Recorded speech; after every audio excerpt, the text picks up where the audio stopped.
We'd like to welcome you to the Baldwin County Commission regular December 5th, 2023 meeting. We have Pastor Jason Hughes here with us from Southside Baptist Church in Bay Minette. If you'd like to come and give the invocation, and then followed by Commissioner Gruber, will you lead us in the pledge? I will. All right.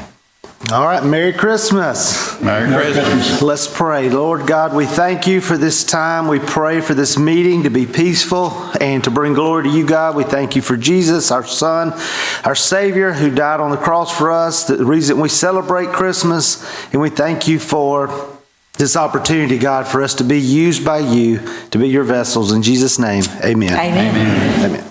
Please join me for the pledge. I pledge allegiance to the flag of the United States of America and to the republic for which it stands, one nation, under God, indivisible, with liberty and justice for all.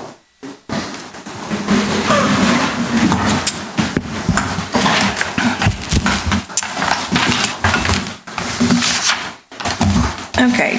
I've been asked to read this, that prior to the adoption of the November 21st, 2023 regular meeting minutes, note for the record the following corrections related to agenda item CA2. There's a reference map for Precinct 9 and Exhibit B of Resolution 2024-020, the physical address of Precinct 4 polling location, and the typographical error in reference information regarding division of Precinct 4-6. So those things needed to be read on the record to make sure that they were referenced in the open meeting. With all that being said, do I hear a motion to approve the minutes? Motion that we approve the minutes from the November 21st, 2023 regular meeting. Second. All right, we have a motion and a second. All in favor signify by saying aye. Aye. The ayes have it. Okay, then Finance Chair? Make a motion that we approve the payment of the bills. All right, we have a motion, Commissioner McKenzie, seconded by Commissioner Ball, to pay the bills. All those in favor signify by saying aye. Aye.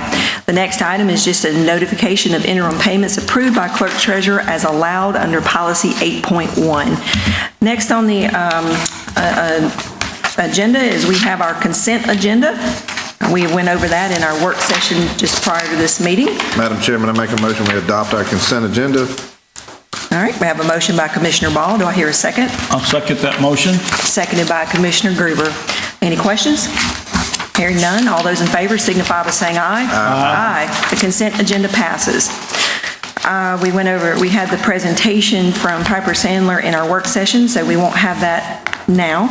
And then we're on to our public hearing, which I believe, which was the majority of the people in attendance are here today. So with that being said, Mr. Brown.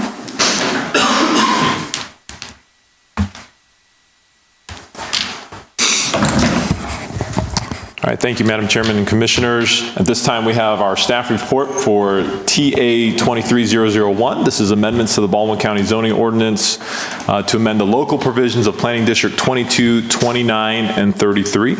As a reminder, we have 6 different rule books that we are responsible for in the Planning and Zoning Department. This is just in relation to the zoning ordinance, and it's important to highlight that right now because we also have these public meetings taking place about the subdivision regulation amendments. That's a separate issue, separate rule book than what we're discussing here today.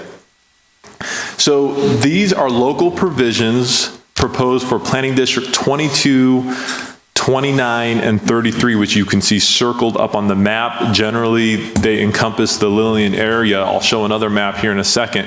As a reminder, each zoning district in Baldwin County is its separate zoning district. We share a zoning ordinance between them, and then where there are differences, those are covered in the local provisions for that district. I'm going to go to this next slide here and talk a little bit more about the background of how we got to where we are today. So this blue line shows all 3 of these total districts. Up here on the screen, and I'm going to move my mouse up here, there's a purple lot, and we call that the Swift property. There was a Swift rezoning case, a proposed residential subdivision that triggered quite a bit of controversy in the area. It ultimately failed in its rezoning attempt, but after that, or during that process, this was late 2022, review, some of the citizens, and Ms. Gamble, who you'll probably hear from today, reached out to our department and said, well, we want to look at changing some of our local provisions. At that time, staff worked with her and said, well, there are new local provisions that have been adopted by other districts. You know, we think there would be support for a verbatim type adoption of some of those into this region. There was some disagreement between staff and Ms. Gamble at that time. They wanted to go a little bit further, and you're going to hear a little bit about that today, than we felt comfortable with as staff. We initially presented it to the Planning Commission in March of 2023, so we're talking 7 months ago. They approved it as staff recommended it at that time, and then it was scheduled to go to y'all. And Ms. Gamble at the time was not happy with how staff had recommended it, so she asked that it be pulled from your agenda.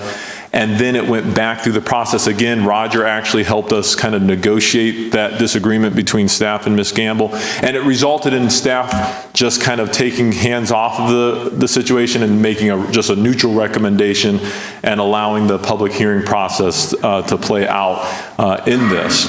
So I wanted to highlight that from the beginning, staff has had some concern related to this because we have zoning in place. The zoning in this area is already very protective of the rural agricultural area as a whole, and we think that it's working pretty well. And so we're cautious about going too far with additional amendments as a result of that. So that's kind of then brought us back to the Planning Commission in October that reheard these, and now this is sitting in front of y'all. After it came in front of y'all, it was tabled to be reheard at today's meeting. Okay, so in this presentation, there's black text, which represents language that's very similar to what was adopted in other districts. And then there's blue text, which is changes that Ms. Gamble had recommended throughout. And I'm going to highlight, really just get right to the issues that are most controversial, because those are, I think, what most folks are interested in discussing. So number one is the creation of a new residential zoning category called RSF 1.5, which sets the minimum lot size to ½ an acre in that district. So if you are zoned RSF 1.5, it's a 1/2 acre minimum lot size or 2 units per acre. Again, this just creates that district as an option. Number two, though, then says we're going to identify certain activity nodes. I'll show a slide of that in a second. And outside of those activity nodes, you can't even apply for a zoning category greater than RSF 1.5. So in other words, the max density you can apply for outside of those circles is RSF 1.5 or 2 units per acre. The third thing that staff had some concern with was reducing the maximum density of mobile home parks from 6 units per acre to 3 units per acre. That hasn't been as controversial, but we're concerned that that may make mobile home parks economically unfeasible, and they do provide some housing needs for folks who can't afford single-family residential structures. Okay, I'm going to move through these slides quickly because they were all published in our staff report as part of the agenda, and kind of move right to those more controversial questions. All right, so here's the table that creates those activity nodes, and then the next picture is going to show an actual graphical representation. So you can see here in the Alberta area, that's one activity node, and you can see the blue line is 0.75 miles, and it says you can request RMF 6 and B4 within the blue line. The red line, which is 1 mile, you can request RTF 6, which is residential 2-family 6, that's a high density 2-family, RSF 6, RTF 4, RSF 4, RSF 3 and RSF 4, those are residential single family 3 and residential single family 4. That allows 10,000 square foot lots, and it allows 7,500 square foot lots. And then you can request RSF 2 and B2. Outside of that red circle, the highest or most dense zoning you could request would be this new RSF 1.5 if it was approved. As we move further east, you see another circle, and I may state this incorrectly. I apologize if I do. I believe that's County Road 95 there, and 98. Someone correct me if I end up being wrong there, but that's a quarter mile circle, and you can see the zoning categories that would be allowed within that quarter mile circle. Again, that would be another activity node. We keep moving. We have another intersection where the Swift property was located. That is 0.1 mile, and it allows B3 in there. And then we get to Lillian proper, and that's another activity node, and you can see those same circles that are created and then limitations on the type of zonings that can be requested in there. The most important thing to understand, though, is that outside of these circles, the maximum density, if these changes were adopted, would be this new RSF 1.5, which is 2 units per acre. Again, I'm going to move through the rest of these slides. All the rest of this language was pretty routine, non-controversial language. It's really those density limitations that has created quite a few questions. So this brings us to the staff recommendation. And note on here, it says staff subject to decision items. And what this means is we had items that we had concerns with, and those continued to be highlighted, but we chose not to just blanket remove them like we had previously. And the Planning Commission did recommend approval of these changes. Staff still has those concerns, though we certainly defer to the body here. So that's essentially the sum of our presentation, and I'd be happy to answer any questions y'all may have. Okay, You said the Planning Commission did not recommend approval. The Planning Commission did recommend approval of these changes. Okay. So what is the staff's concerns? So the whole purpose of zoning is to create a process by which when people request changes to a zone to maybe put in a residential development, that there's an application, there's a review, there's a public hearing at the Planning Commission, and then there's a public hearing in front of y'all. We believe that process works well. There are 11 different factors that get considered. The bulk of that is compatibility. So there's already broad zoning protections in place for this area. We think the activity nodes have value because they kind of help direct people to the ideal location for higher density, but we think that they can go too far. And our position, we kind of have drawn a line in the sand that said the most we're going to restrict in these activity nodes is RSF 3 and higher, but we're not going to restrict RSF 2, which is 15,000 square foot lots. We're never going to say you can do request less than RSF 2 outside of these nodes. Ms. Gamble wanted to go further with that. Initially there was a lot of discussion back and forth, and she landed on the RSF 1.5 proposal. And let me ask you this question, Matthew. Ms. Gamble, is she part of the advisory board at that one time? No, great question. So zoning is a citizen-driven process. All 3 of these districts came into existence at different times, and at that time there would have been an advisory committee of citizens appointed to make a recommendation to the county commission at that time to vote on these local provisions. After that, they become part of the zoning ordinance, and y'all have the sole authority to make changes to them after that point. All 3 of these came into place quite a time ago. That's correct, quite a very long time ago. And so Ms. Gamble has just kind of petitioned as a citizen for the county commission and planning commission to consider these amendments. Okay. Are there any? I've got a quick question. In this proposal, if it's adopted, would that automatically change what's out there now? No, that's a great question. So there's no rezoning being considered today. And this would not change any zoning. Every zoning that exists today would continue as it is today. What it would do is folks who want to request to change their zoning in the future, if they're outside of one of those circles, would not be able to do that unless they could get you all to reverse these rules at some point down the road. So basically, if it's whatever it's zoned right now, if a person wants to develop something outside of that circle, as long as they stay within the parameters set forth in what's there, they don't have to do a rezoning. That's right. So for instance, if you're green outside of that circle, the minimum lot size is 3 acres. And so you could do 3 acre lots. And the maximum, if you wanted to request a rezoning, the maximum you could request is the RSF 1.5. No, but I'm saying right now, it is what? It's 2 or 3? 3 lots, right? Well, Per it's acre? one lot, 3-acre lot is the minimum lot size. So if it was 12 acres, then you could do 4 lots on that. Matthews, I want to just clarify this. The only thing that we're voting on today, after the public hearing is over with, is Ms. Gamble's request. That's correct. Okay. Okay. Any more questions for Matthew before we open the public One hearing? more question. Oh, go ahead. Now, this is only pertaining to the three zonings, right? Districts? 3 districts. That's right, those 3 planning 22 districts. and 30, what about? 22, 29, and 33. Okay, what about the rest of the county? And it's just a So certain, this would only apply. That is equally zoned the same thing? Yeah, these would only be changes to the local provisions for these 3 planning Those things. districts. That's right. So none of the rest of them would come under the same thing?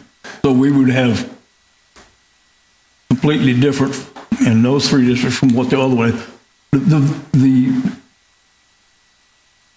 what RA would be different in there and stuff like that, right? No.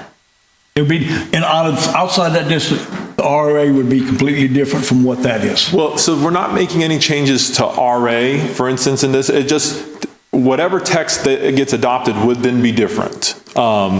But we're not, so one of the changes is we are not proposing any change, for instance, to RA. Really, the biggest change is creating this new RSF 1.5. So none of the other districts, these would be the only 3 planning districts that would have this new RSF 1.5. Okay, like for example, if you are, just like you said, if you have one of these green agricultural RA tracts, but you don't want to stay agriculture anymore and you want to turn it into a residential subdivision, you would have to seek rezoning.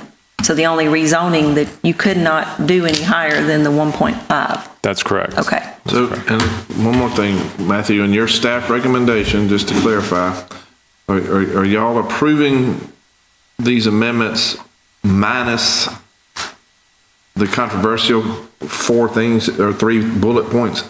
We were, and that was our initial recommendation to her, was that there be essentially a verbatim copying of what, for instance, new planning district 14 and new planning district 39 have done. We felt like those were similar areas. So we were comfortable if it was conformed with what they had proposed. We felt uncomfortable going further than that. So, More stringent. so what did, and the planning commission felt the same way? The planning commission didn't share our concerns. They were comfortable with them as she proposed, as Ms. Gamble proposed. Okay. Is there any more questions before we open the public hearing? No? Okay. Hear none. We will open the public hearing on case TA 23001, miscellaneous text amendments to the Baldwin County zoning ordinance. Who do we have signed up to speak first? You, Yes, ma'am. First, I have Tracy Gamble, who's a spokesperson for the community. okay. So, Ms. Gamble, are you going to speak on behalf of others? Okay, you'll have 5 minutes. If you'll come to the podium, speak your name, your address, and you have 5 minutes.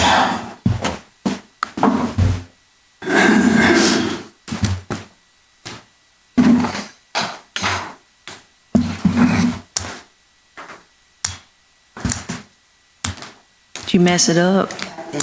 I've got it right here. I got 5 minutes. I don't know what you did. That's okay. Mine's got a buzzer on it, that one don't. Oh, you figured it out? Okay. You ready? Yes, ma'am. All right. Thank You're you. rolling. Good morning. I will try to make it more clear. I know that it's a little confusing. Can't hear you, Tracy. It's on, just put it right in front of your mouth. Is it on? Okay, now can you hear me? Can you stand right in front of them? There you go. Is this better? Hello? Yeah. Yes? Thank you.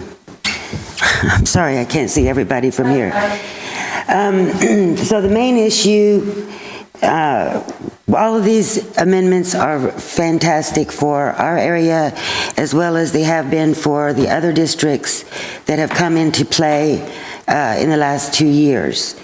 So we wanted to take advantage of those, and we are very, very happy to have those.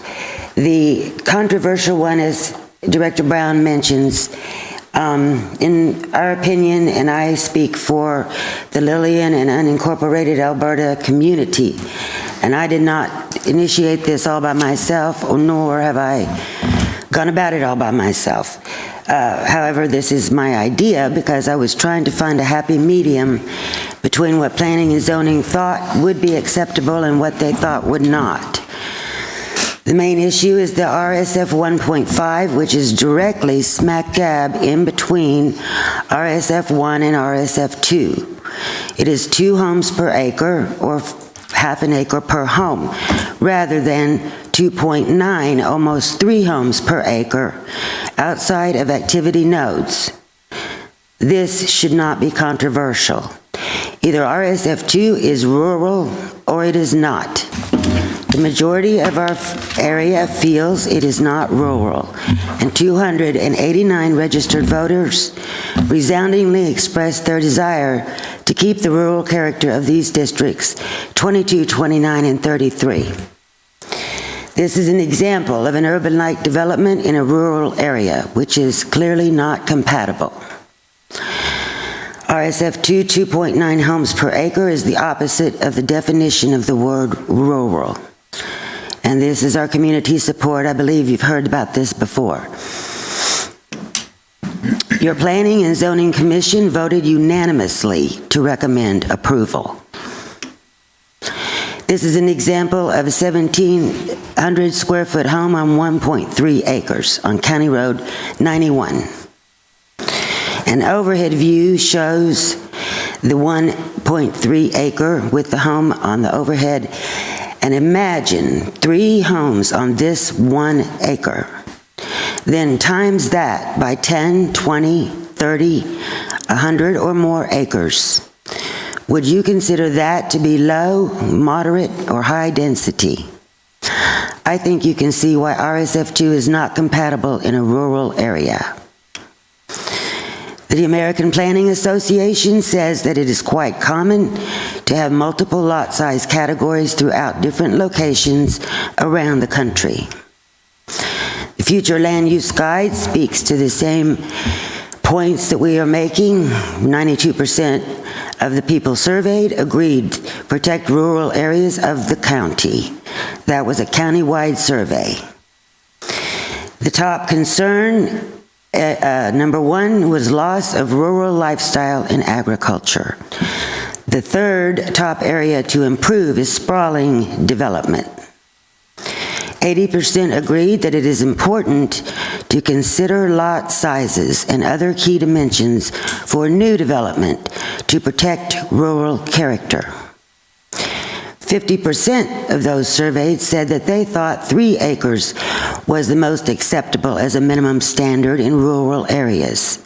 The most common other response was 1 acre. I personally called and invited SC Civil to attend our first town hall in January, and they declined. Even the U.S. Postal Service considers us as rural. The purpose of zoning is deciding who do we want to be? What do we want our community to look like? Our stakeholders have spoken, and this is the place where that decision is made. Please support your stakeholders and your Planning and Zoning Commission. RSF 1.5 is another choice. Respectfully submitted. Tracy Gamble, 32054 County Road 91. I'm sorry, Bartell Street, off of County Road 91, Alberta, Alabama, 36530. Thank you, ma'am. Are there any questions? Well, your time's up. Okay, thank you. So next person on I our have list. a Jeff Wyndham. Okay. Jeff, are you speaking on behalf of a group or? I'm speaking for my company, Ham Enterprises. Okay, you have 3 minutes. All right, thank you. Morning, Commissioners. I do want to say that we own a 23-acre parcel we are told by staff it's in Planning District 33, although we are disputing that right now, so I don't mean for my comments to waive our dispute. We believe it's in Planning District 23. I'm sorry I don't have fancy slides. I do have a few printouts. That is our parcel with the black circle. Who does he represent? I want to demonstrate to you what this blanket prohibition would do to us. If you look at our property, we are in Spanish Cove, and Ridgewood Drive runs right into us. Ridgewood Drive has RSF 4 to RFS 6 zoning density. This blanket prohibition that they're asking you to pass would not even allow us to apply for higher density than RSF 1.5. In other words, we would be stuck with having to have half-acre lots on a road that has 10,000-acre lots. Does not fit with the character at all. I do agree with what Ms. Gamble said, is there are areas in these planning districts where smaller density makes sense. But if you pass an overall prohibition against even applying, then it squeezes out exceptions like ours where we are on a street that has been there for 20, 30 years and has RSF 4 to RSF 6. So, and there's an alternative in place, and that is what they do now is when a specific parcel applies, then the community can come and give their input, and they can decide on the scale from 1 to 6. And that works fine in our opinion right now. I think you heard Mr. Brown say that the staff had a lot of concerns about this going too far. We think it goes way too far. We think it puts a prohibition over everything outside of that circle and limits it to 1.5. So we couldn't even apply. That's all I have. Okay, thank you. Thank you.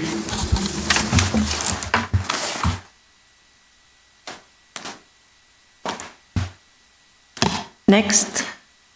Excuse me. Next, I have a Bart Bronxon. Okay. Next. Got Todd Edwards. Todd, are you speaking on behalf of yourself? I'm speaking on behalf of myself. All right, Thank you so much. have 3 minutes, sir. I appreciate it. I'm going to take part of my 3 minutes to, Ms. Tracy Gamble does not speak for me. I am a resident of Alberta, and have been for many years, north of 50 years. And so my family is from there. And so it's very important, this upzoning that you're being asked to pass with a max of 1.5. I think, me personally, speaking as a citizen of Alberta and Lillian, and have been around that area for my whole, pretty much my whole life, it's very important for people to understand. First of all, if you limit upzoning, you're going to really handicap that community to a one-dimensional type set. We already deal with enough 1-acre lots that are set up and the type of, nothing against RV parks, nothing against storage facilities or any other type factors that come into play. But by having the ability to at least ask for upzoning for people that are outside of those nodes, really platforms our area to have an ability to have a nice community come in that fits the infrastructure that is already in place on Highway 98. And if you restrict that, I think you're going to restrict our area from being able to have some nicer things, which will support our schools, support better police, better fire, better emergency, better medical, all the factors that are super important. We need tax revenue. And first and foremost, we're not going to protect the rural farmer. We have no way to do that. We happen to be fortunate enough and unfortunate enough, we happen to be a very nice bedroom community to the Alabama Gulf Coast. And our area is going to grow regardless. And we need to be positioned and platformed for that to grow and grow moderately. I think, importantly enough, having a subdivision or having somebody to come in and putting nicer subdivisions, nicer regulations, nicer homes that will withstand storms, hurricanes, factors of building, all of that will be crucially important. And for you to handicap our rural landowners who own big, large land, properties in that area, I think would heavily restrict us from what we're trying to, like I said, for us who live in that community and have lived there for generations, it would heavily restrict us from what we would like to see. Okay, thank you. Next. Next, I have Melissa Hadley.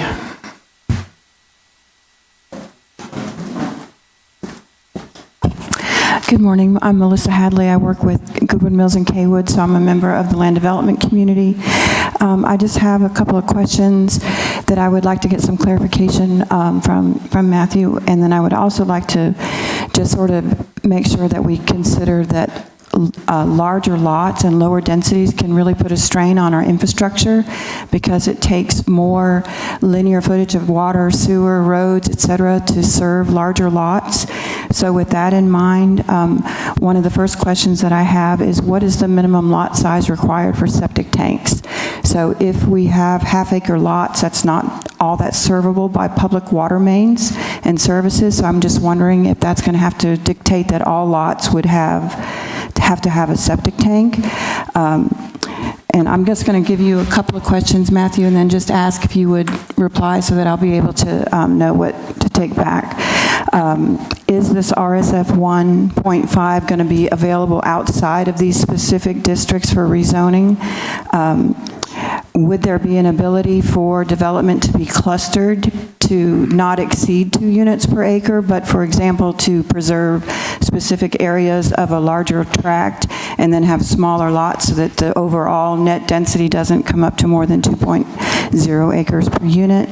And then what are the bulk standards that are going to be associated with the R1.5? The bulk standards like setbacks, lot coverage, et cetera. Do you want those questions answered now? Because we have a minute. I mean. I can probably answer them real quickly. All right, The first shoot. two. Okay, Yeah. so generally you need 40,000 square feet for a septic tank. They do have special engineered septic systems that are pretty expensive. For 20,000, you generally can't go below 20,000 square feet for a septic tank.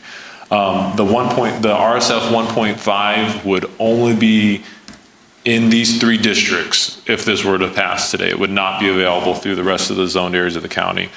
Clustering of lots still would be allowed. So if someone chose RSF 1.5 and then did what we call a PRD on top of that, they could go to smaller lots as long as they maintain the overall density. And then the technical standards, setbacks, et cetera, would be the same as RSF 1, which I don't want to misstate those, but I believe it's 30 front, rear, I think 10 side, but it would be the same as RSF 1. Okay, does that help? I mean, answer your question. Okay, thank you.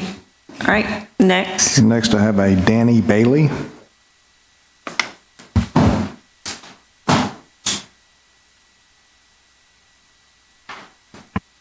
Mr. Bailey, are you speaking on behalf of yourself or a group? Okay, you have 3 minutes. Thank you, Commissioners. I appreciate everybody in attendance. My name is Danny Bailey.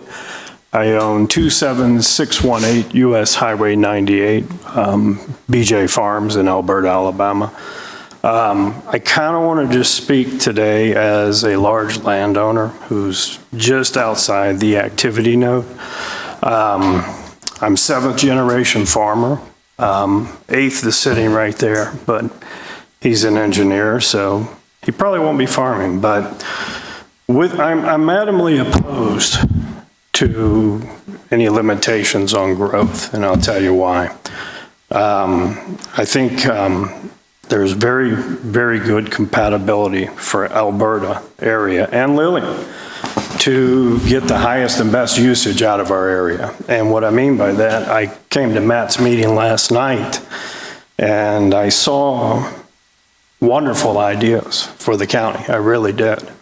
From 7,500 foot wide lots to 30 acre lots. Everything made sense on that.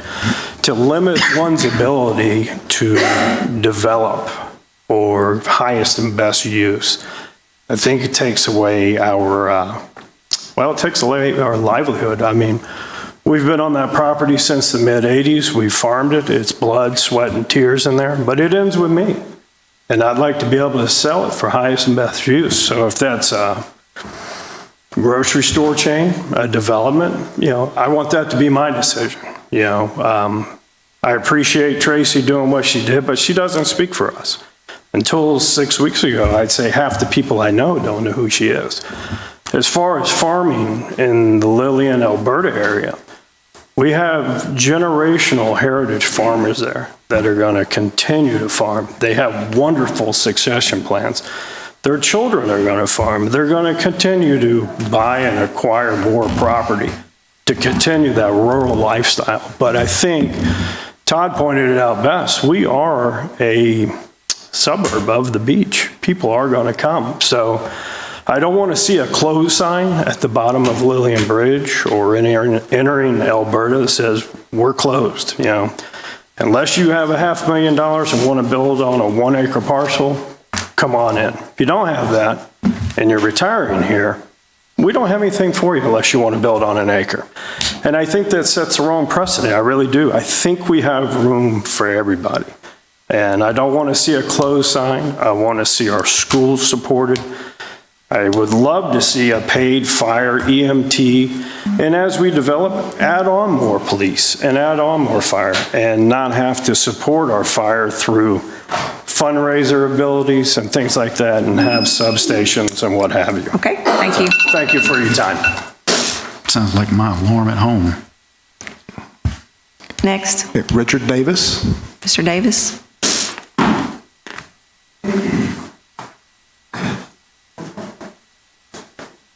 Good morning. Mr. Davis, are you speaking on behalf of yourself or a group? I'm a local attorney, and I'm here on behalf of Lillian Land and Timber Company, LLC. I just left motion docket across the street in front of Judge Taylor. Okay. I hope I'm better received here than I was over there. You'll have 3 minutes, sir. Thank you. My client owns approximately 1,600 acres, encompassing a large portion of Planning District 22.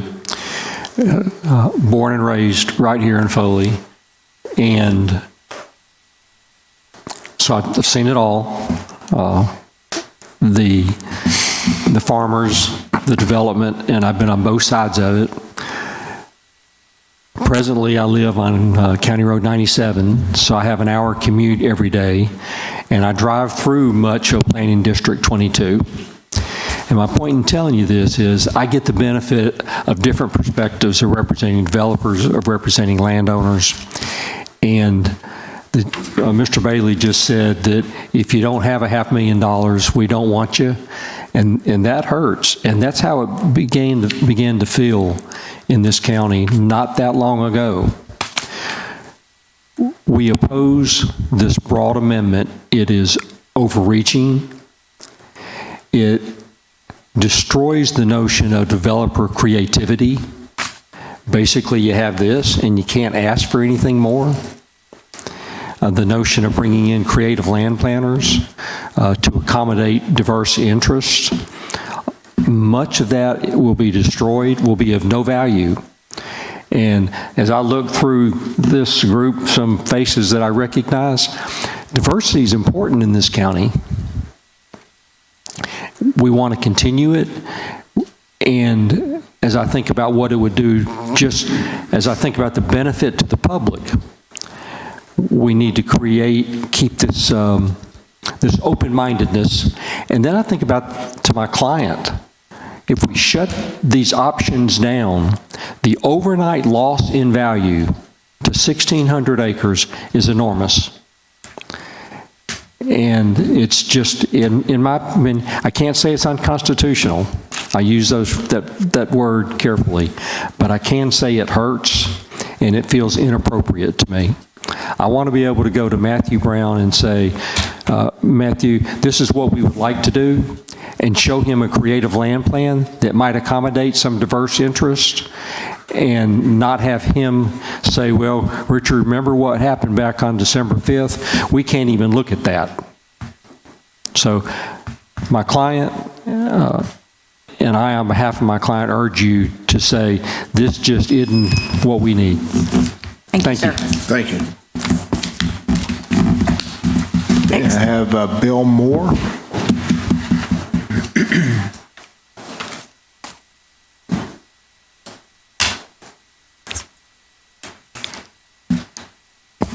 Thank you, Madam Chairman. So is this for you or for? Individually. Okay, you have 3 minutes, sir.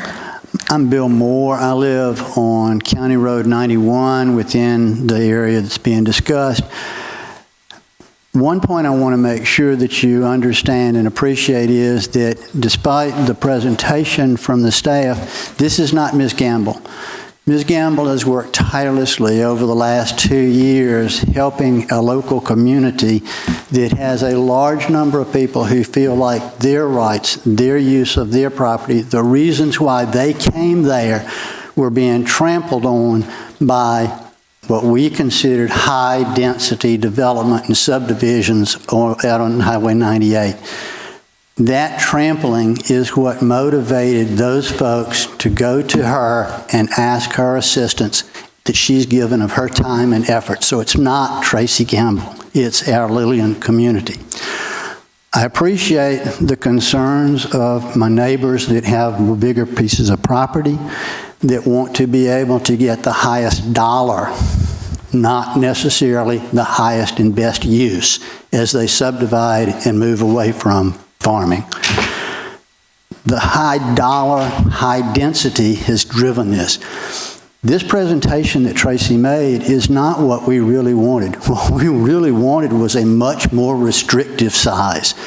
She compromised, she negotiated, she talked, she tried to find a reasonable solution to help accommodate the most people.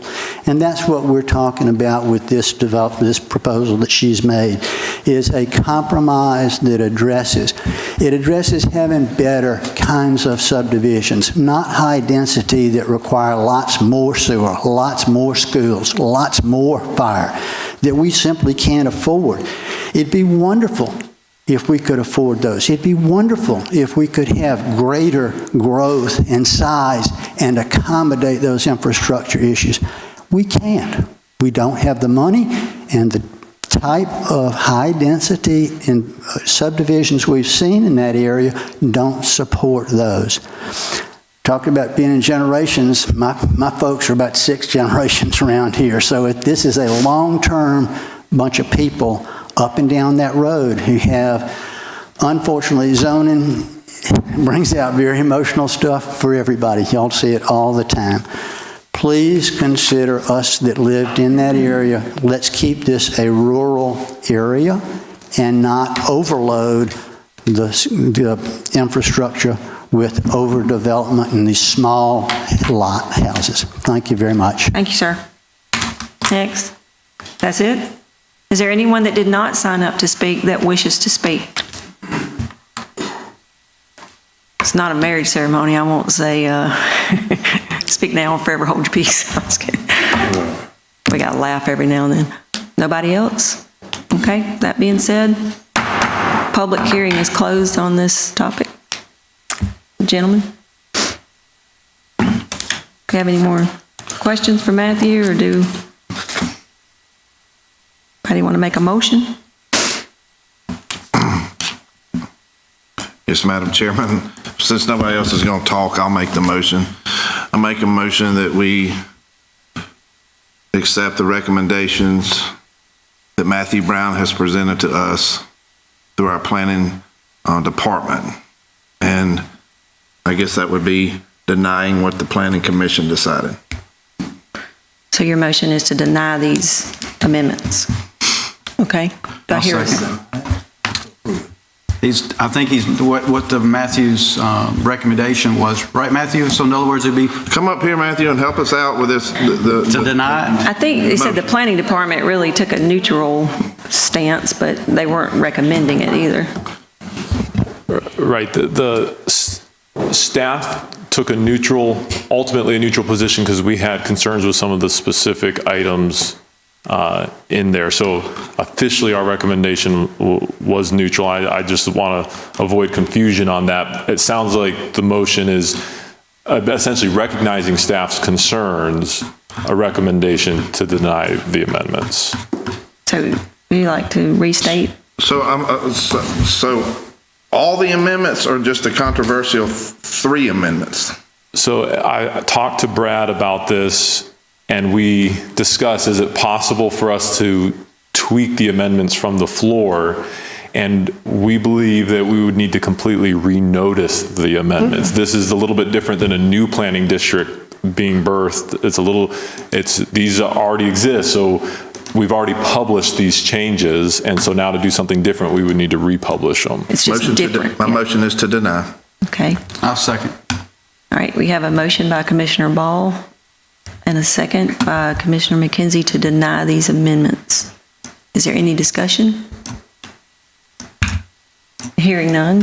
All those in favor of the motion signify by saying aye. Aye. I believe it's unanimous. The amendments fail. Madam Chairman, can I make a quick comment? Order, I don't want please. there to be confusion about what has happened here today. Some people will see this as one side winning and one side failing, but the reality is there is... Hold on. Okay. Some people will see this vote as one side winning and one side failing, but the reality is there is very stringent zoning already in this area. It has, well, I'll say the term worked twice to stop 2 developments already, depending on what perspective you're looking at. And then from the developer perspective, some people might take this vote to say, oh, well, now I can just walk in and get 7,500 square foot lots. It doesn't mean that either. So I don't want anybody to walk out of this room to think that one side somehow got some type of windfall victory here. There's a good process in place that will continue to work as it always has been. So, Thank you, Matthew. Thanks, Matt. All right. Well, that brings us down to our, it's like we don't have any other staff recommendations. We don't have any addenda. Is there any, we're at the public comment section. Is there anyone that has any public comments in general? I do have one person signed up. I have Deidre Hannick signed up. Deidre Hannick.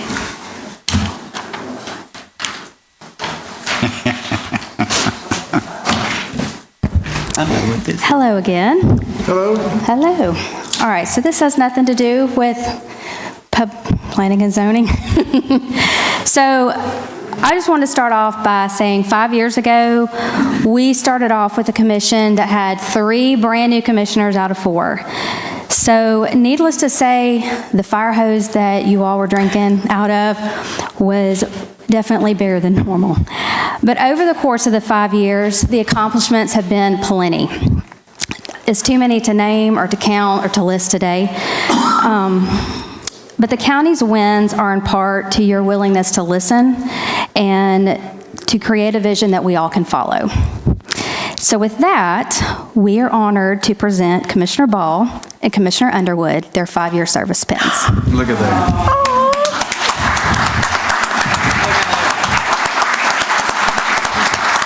Let's go down there, please. I'm gonna stay up here and wait to do that. No, y'all get your pen, I'll get mine. This is for y'all. Okay. All right. It gives me a great pleasure to give you your 5-year pin. We have worked together very well. We have accomplished a lot. Amen. We continue to accomplish a lot.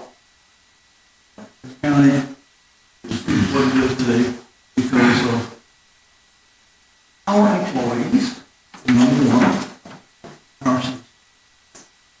And I thank each and one of y'all for everything that y'all have contributed to make this a successful operation. Thank you. Thank you so much.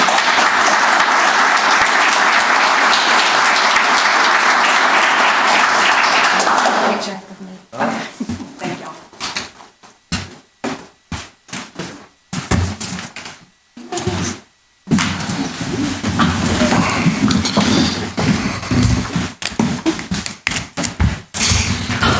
Not usually for loss of words, and Matt will say that's true. I listen to him. He knew about it and I didn't. But that's okay this time. Thank y'all so much. We did our employee pin ceremony for, we had to do it in 2 separate ceremonies because it had so many. We had one employee who celebrating 40 years with the county. And I know I won't have a 40-year pen, I can assure you of that. And planning and zoning will prevent that probably, but anyhow. My good friend Joe Faust told me, he said, planning and zoning stuff get you kicked out of office. Well, I will say this, it's not about, I try to do the right thing all the time, but nonetheless, this means a lot. 5 years means a lot. We saw all the employees getting theirs. I did say something about, well, do we get one? And they said, oh, no, that's next year. You have to complete 5 years. So I was totally surprised. So anyhow, all right, well, no more public comments? And see, they fooled me because they put it in public comments, right? Yeah. Y'all don't usually get one over on me, but you got me. Anybody from the press here today? Go by that one quick. Okay. Commissioner comments. So who wants to start? Commissioner Gruber? I'll start. Again, staff, thank you very much for what y'all do to get our meetings organized and get them ready for us to present to the public. This morning we had our pin ceremony for the folks, the highway department, and Friday we had the rest of our employees that had pins. Like Commissioner Underwood had said, we have one person that had 40 years, and that's a long time.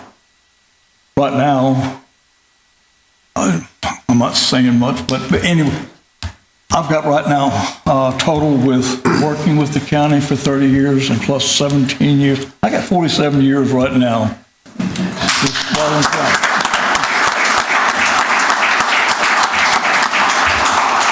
And it has been a pure pleasure working for the citizens of Baldwin County. They mean a lot, and our employees are the number one reason that we are like we are today. Without our employees, we'd be nowhere. That's just this morning, presentation we had with our finance. When you get the ratings that we have in Standard and Poor and Moody, that's remarkable. I mean, and it took us a while to get to that, but we're ranked as about as high as you can ever get. And so we are being very good stewards of the county's resources and money.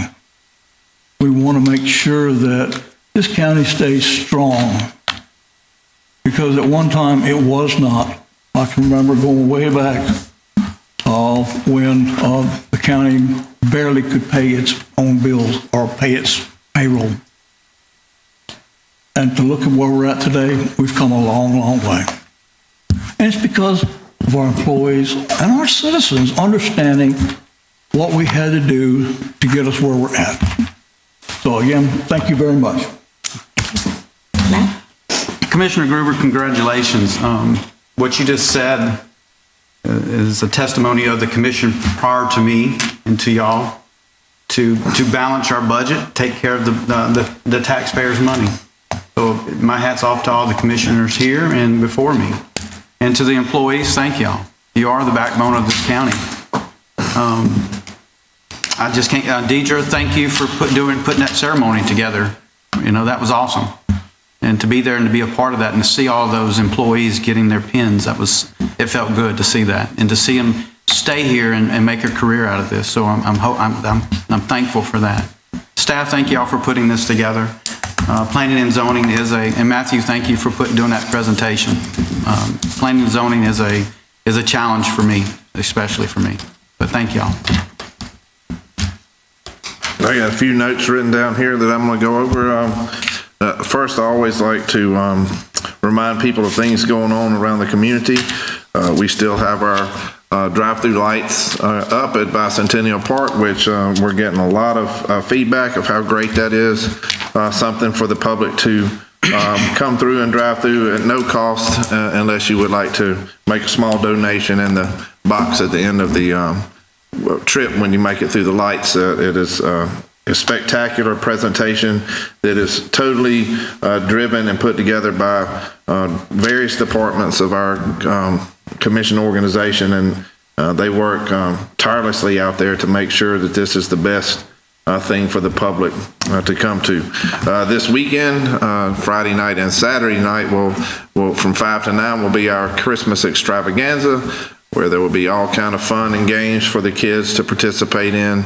Again, at no cost. Just make sure you bring money for the food, and because we will have food vendors out there and other merchandise that will need to be purchased, but the rides, the park rides, all that kind of stuff, come out and have good family nights, and it turned out good the past couple of years. We've had some rain coming, but I think Friday night's going to definitely be beautiful to come out and enjoy our Christmas extravaganza at Bicentennial Park from 5 to 9. I've always been forgetting to do this at the other meetings. It's never off my mind, but I want to continue prayers for an employee that works for the Sheriff's Department as the chaplain, and his wife is also on our staff, and for Mel Hacker and his family. Mel has been in the hospital for quite some time now, and I know it's getting to him to have stayed there for so long, and now Thanksgiving has come, Christmas is coming, and Mel is still fighting like a champion in the hospital, and always has a smile on his face when I see the pictures and stuff. So just please continue to pray for our sheriff's chaplain, Mel Hacker, and his wife and all the family. Matthew, I just wanted to reach out to you and say I appreciate your presentation on this. I've always trusted our department when it comes to decisions. Sometimes we have a planning commission set in place, but I trust your decisions and your department, because at the end of the day, you're the one that we're having to deal with on day-to-day business stuff. So my hat's off to you for a great presentation today. And the staff, the employees, everybody that was commended today with accolades, I like seeing that, and I'm glad that we're starting to ramp that up. Thank you, Deidre, for putting together such a great program. Those employees need it. The four of us up here, other than Commissioner Gruber, who's been here for 47 years, we don't need accolades. I was kidding around about 5-year pins and stuff. We do this because we're in a leadership role, and we want our employees to have the best. We want our employees to have the presentations and the pennants and the recognitions. I don't need that kind of stuff. I just keep doing the work that the people elected me to do, which encompasses so much more. And I even wrote down Commissioner Gruber. I wrote down Commissioner Burke's name, because that's kind of where this turnaround started happening when he got elected back in 1988. I think Commissioner Gruber was probably working for the highway department then, and they were actually renting equipment or borrowing equipment from neighboring counties to grade roads, and you couldn't even afford a tractor back then. And to see how far we've come since then, I know he'd be proud of where we're at today, because he's the man that commission made the turnaround and was going to decide that this they had future plans for a large county, and we got to do better than borrowing equipment and stuff. And so when Piper Sandler came in here today and presented our numbers, I'm very proud to be part of this organization where we're in good financial standings, and we're fortunate enough to have the best for not only our employees, but provide the best services for the citizens of Baldwin County. And that's going to be credited to that first commission when Commissioner Burt took office and made the change. And that Commissioner Gruber has served 16 years as a commissioner, going on 17 now. And he has seen the bad times, and now I think we're seeing a lot of the good times. And I'm very humble and proud to be a part of such a great leadership team, and I appreciate the support from the citizens of Baldwin County. Okay, I'll wrap it up. Thank you guys, staff number one. I tell you, we couldn't do this without you, as other commissioners have already said. I want to say that, about 30 years ago, when the citizen-driven process law was passed locally that gave the pathway for citizens that wanted to come in and elect to have their areas of the county zoned. You know, that is a difficult process in my opinion, but it is what it is. And it's very, very hard to balance the different viewpoints that are out there in the county. I'll go ahead and say it. My family's on one side's been here 5 generations. My mom just came from County North Mobile, so I feel like this is my home, and I care a lot about it. And so when you have these areas that have already come into zoning, they're already got protection sitting there. It's already zoned. And I think that where I stand on, not that I have to give an explanation, but I think these just went a little too far. And I think that what we miss so many times, and my background is, I'm a CPA, I'm an accountant, it's got to make sense to me. Not always does planning and zoning make sense to anybody, because it's driven by different desires. But what we experience here a lot is something that the terminologies, I mean, you'd have to start doing research on what is smart growth, what is urban sprawl. And I did not see where that this would totally create better development necessarily. And so I just felt like it went a little too far, and that's where I stood with it, because I didn't say that in the meeting, but this takes a lot of our time. It takes a lot of our staff's time. It takes a lot of our time. Emails that come through, we read those. I do. I'm sure the rest of them do as well. I have an assistant that she does a fantastic job at the end of the day of running down every one of my emails that come through. We're busy people, just like you probably are. And, you know, we know how people feel on certain things. Sometimes it's just purely personal, but it's something that is very, very important. And I hope that the people of Baldwin County appreciate what we have to go through. It is not easy. I've heard one of the commissioners sitting up here, I won't call him out, but he's sitting over here, tell this one guy, well, maybe you ought to run for office then. It ain't easy. It's not easy. Okay? I feel like it's a calling to be in this position, and when I feel like that God's not want me to be here, I won't be here again anymore. But all that being said, I just felt like that there needed to be some explanation. But Matthew, I don't know what we're going to do one day when you decide to leave the county. I hope you never do, but anyways, hope it's after I'm gone, but probably not.